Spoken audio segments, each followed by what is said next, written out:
Good morning, children. How are you all? I hope you are fine and healthy at your homes. I am Shravanti, TGT in Physical Science from TTW URJC Girls, Tandur.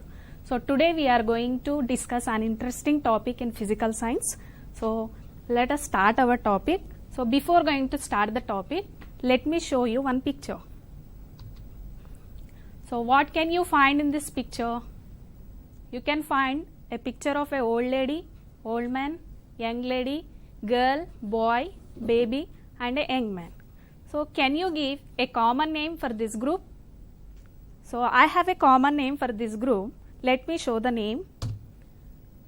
Human beings. So even though they are belongs to different age groups, we can call together them as human beings. So now I have another picture for you. Look at the picture. What can you find in this? You have different objects and some different group of people and a child. So as we name the previous group, can you give a common name for this group? So shall we name this group?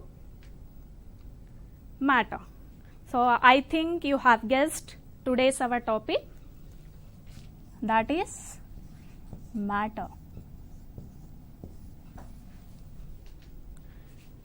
So this word you may use and you may heard many times in your daily life. For example, it is very important matter. What is the matter? We will discuss this matter later. Like that we heard it many times. But what is matter according to science? So first we will know what is matter according to science. So here we have some different objects. So for example, duster. So if you take the duster, it is occupying the space and it has the mass. Similarly, glass, it is occupying the space and it has the mass. So generally these things, they are occupying the space and they have mass. So I am considering two factors here. One is space and other one is mass. So things which occupy space and mass can be called as matter. Look at the slide. Anything that occupies space and has mass is called as matter. Examples: book, pen, water, table, gas, etc. So let me show the next slide. So you have seen many buildings, even your home, school, hospital, you have seen many buildings. So how a building is constructed? So we know that you have many answers, like we may use the sand, we use the cement, even we use the bricks. So a building is constructed with many number of bricks. So when many number of bricks are arranged in a proper way, we have a building. So in the same way, look at the next slide. Matter is made up of what? So we know that building is made up of bricks. Similarly, matter is made up of what? So for example, what is this? You know very well, it is a chalk. It is not only chalk, it is even example of a matter because it is occupying the space and it has the mass too. So if you closely observe the chalk, you can find very fine pieces of chalk in it. So these fine pieces of chalk are called as particles. So when these small particles are bound together, we have a big piece of chalk. So by this we can understand matter is made up of particle, not only chalk. If you take any matter, every matter is made up of a particle. So particle means a small piece of a matter can be called as particle. So look at the next slide. So we got the answer for the question. Matter is made up of tiny particles. Particle means the smallest pieces of matter can be called as particle. Now we know that matter is made up of particle. Now what are the characteristics of these particles of matter? Let us discuss.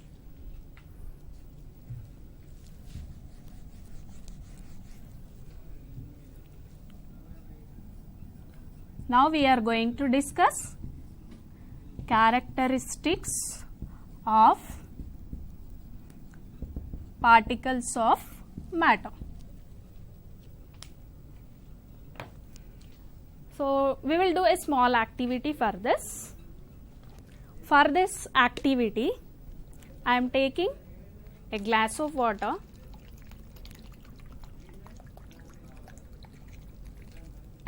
For this, I am adding, you know that water is also an example of a matter because even it is occupying the space and it has the mass. For this, I am adding a pinch of food color to it. Even the food color is also a matter. So what happened? What do you observe? The water has become colored. Now I am taking water in another glass. So for this water, I am adding 1 spoon of colored water to it. So what do you notice? Even the second glass of water also became color, but the color of the water is different in different glasses. Why? Because by this small activity, what we can understand, we have added only a pinch of food color to the water. A pinch of food color can color a large amount of water. It means you can understand only in a pinch of food color we have many number of particles. So we can say that, look at the next slide, particles of matter are very, very small. So do you know one thing? Only in 1 spoon of water we may have nearly 600 billion trillions of water molecules. So you can imagine how small the particles of matter. So even we can't imagine that size of particle is beyond our imagination. So that is the first characteristic of particles of matter, that is particles of matter are very, very small. So to know the second character, we will do another small activity. For this, again I am taking a glass of water.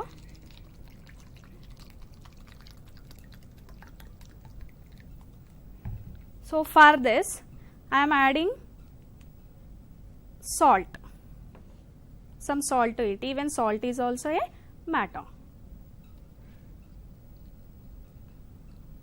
So what you observe? The added salt dissolved in the water. But do you notice any increase in the level of water? No. Why? Because it means what?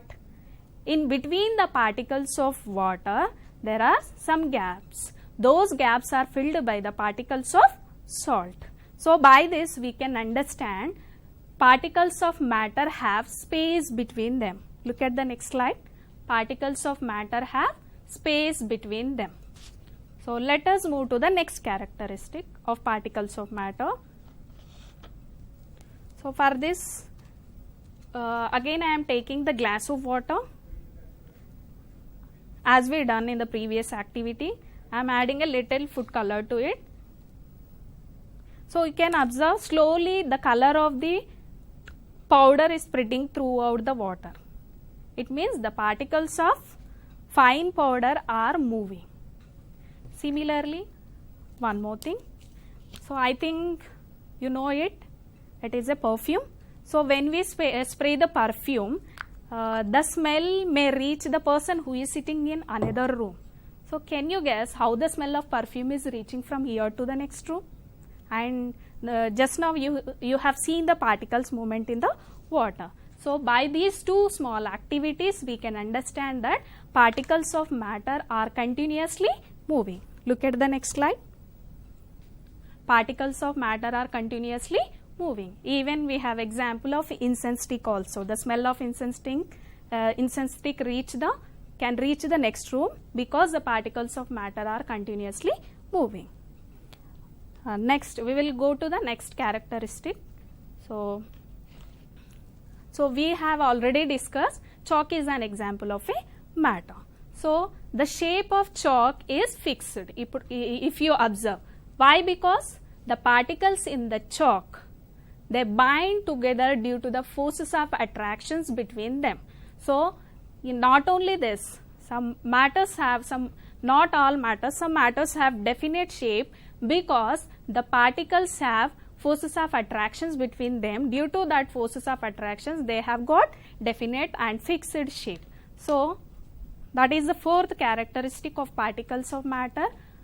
Particles of matter attract each other. So we have learned four characteristics of particles of matter, that is, particles of matter are very small, particles of matter have space between them, particles of matter are continuously moving, particles of matter attract each other. These are the four characteristics of particles of matter. Now let us move to the next topic.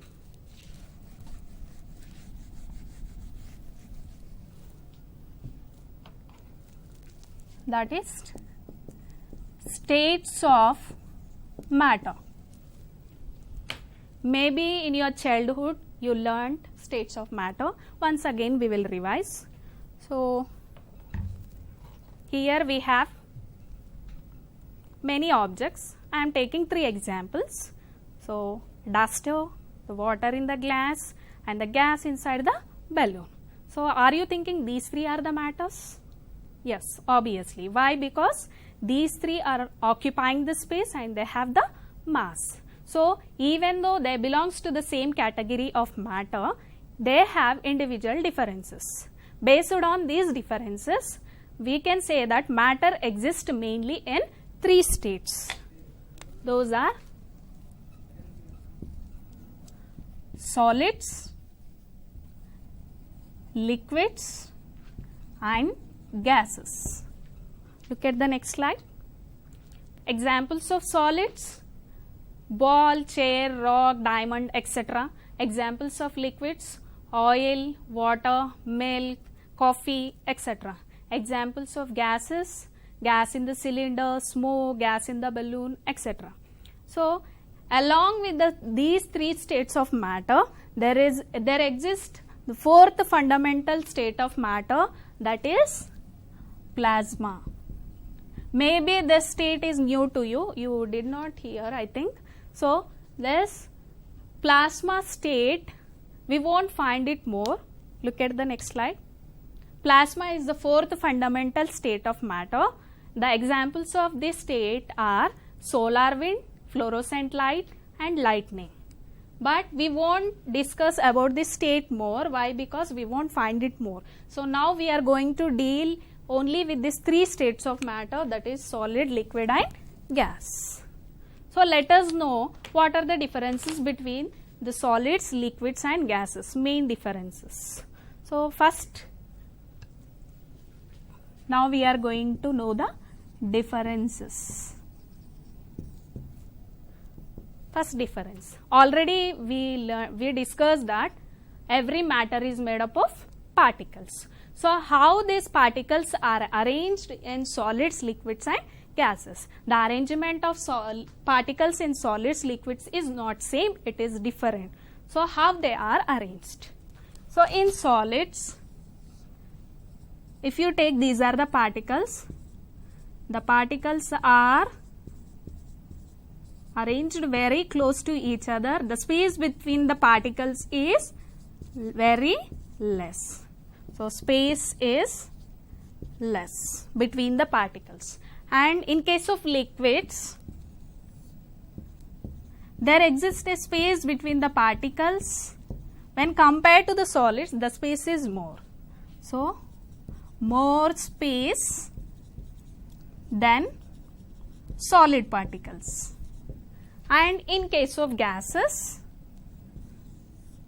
there is a large space between the particles of gas. So large space.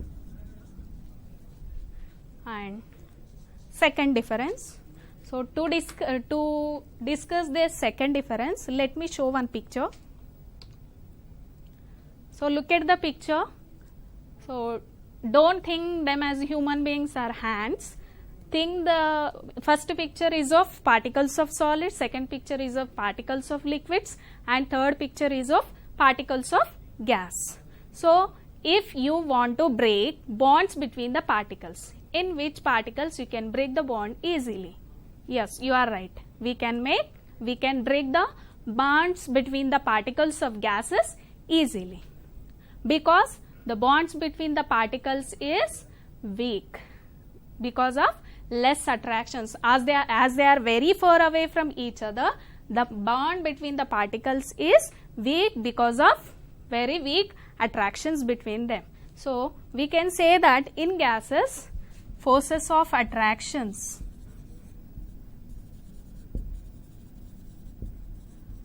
are less. After gases, if you take liquids, the forces of attractions are more than gases in liquids, as they don't have that much space between the particles. So forces of attractions are less than solids but more than gases. And finally, in solids, as the particles are very closer to each other, the space between the particles is very less. Due to that, the forces of attractions are more.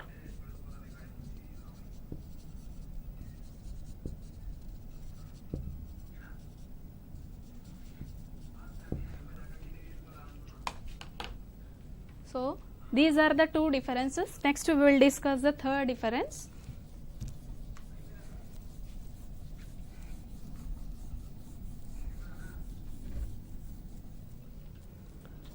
So as we discussed, solids, they have definite shape. For example, take a duster. If I say to draw the shape of duster, you can draw easily. So because these solids have definite shape. So shape of solids, they have fixed shape. What about liquids? For this, let us do a small activity.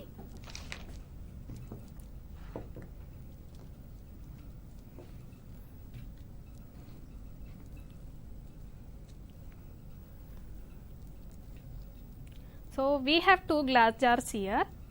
I am taking some water in the first glass jar. So what is the shape of the water now?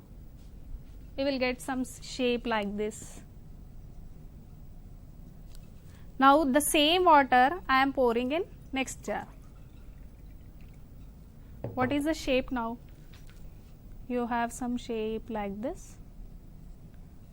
So the same water is exhibiting two shapes. It means liquids do not have fixed shape. There is no shape for fixed shape for liquids. They gives the shape of the container. So for liquids, no fixed shape. Even in case of gases too, gases also do not have fixed shape. So no fixed shape for gases. Next, we will go to the next difference. So I think you heard volume word. In mathematics also you heard it. What is volume? The total space occupied by an object is called as volume. So if you take any solid, for example the syringe, it is an example of a solid. So it always occupies the same space. So if I put on the table or if I place in one box, it occupies the same space. So it means what? Solids have fixed volume. The volume of solids will not change. They have fixed volume. And next, what about liquids? So for this again we will do a small exercise. So here again we have in jar, think some 40 ml of water we have here. So this 40 ml, how much water we have in this? Some 40 ml. The same water I am transferring to the next jar. So how much water I have in this next jar? Yes, you are right. I have same 40 ml. So it means what? Do the volume of liquids change? No. So volume of liquids also fixed. Even liquids also have fixed volume. Then what about gases? So in a balloon you have some gas. If you open that balloon in a closed room, how much space it occupies? The total room space. It means before it is occupying only the space which is inside the balloon, then it is occupying the space which is inside the room. It means gases do not have fixed volume. So there is no fixed volume for gases. Next, after this, do you know what is rigidity? Rigidity means the property of having fixed position. For example, I am standing here, means I am rigid because my position is fixed here. So if you take any solid, example of a solid, the solid has fixed shape due to the position of particles in the solid is fixed. So we can say that solids are rigid. Solids are rigid. But if you take the example of a liquid, for example, if I pour the water here, the water cannot be here, it moves to other place. It means what? The particles which are present in the liquids, they don't have fixed position. It means liquids are not rigid. Liquids are not rigid. And for example, I have blown the balloon, I have put the hole. What will happen? The gas which is inside the balloon will comes out. It means what? The positions of gas particles are not fixed. It means gas is also not rigid.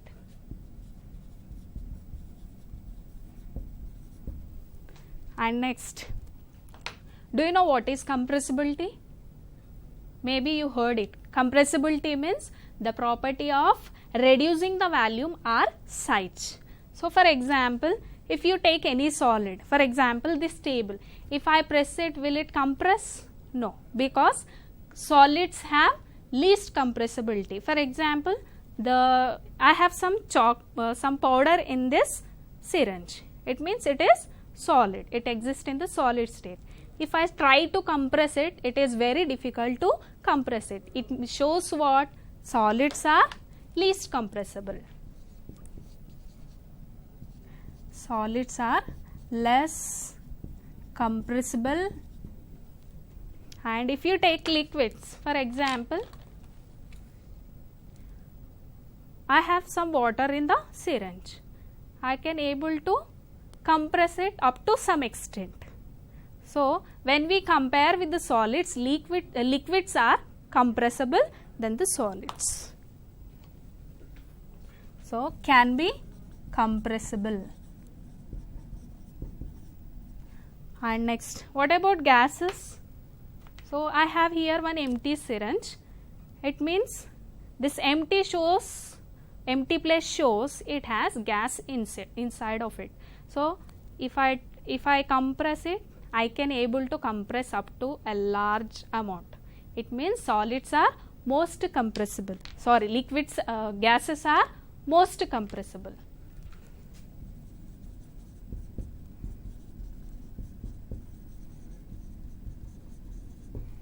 So compressibility, if you compare in solids, liquids and gases, solids are least compressible as they are very close to each other.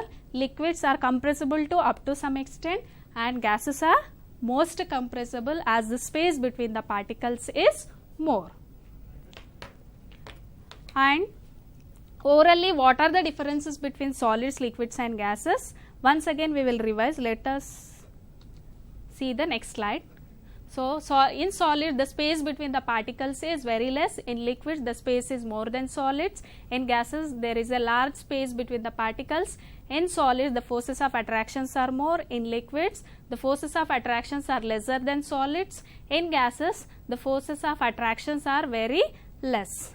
In solids have fixed shape, liquids and gases do not have fixed shape.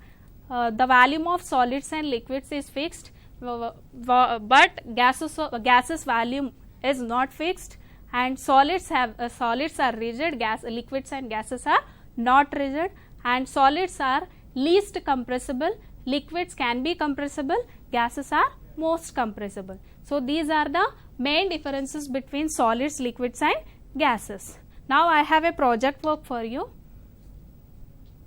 So first project work is make a model to show arrangement of particles in solids, liquids and gases. So we have already discussed the space between the particles of solids, liquids and gases. Based on that knowledge, you prepare your own model to show arrangement of particles in solids, liquids and gases. And next project work is make a list of matters which are around you and classify them as solids, liquids and gases. Make a list of objects which are around you and identify and classify them as solids, liquids and gases.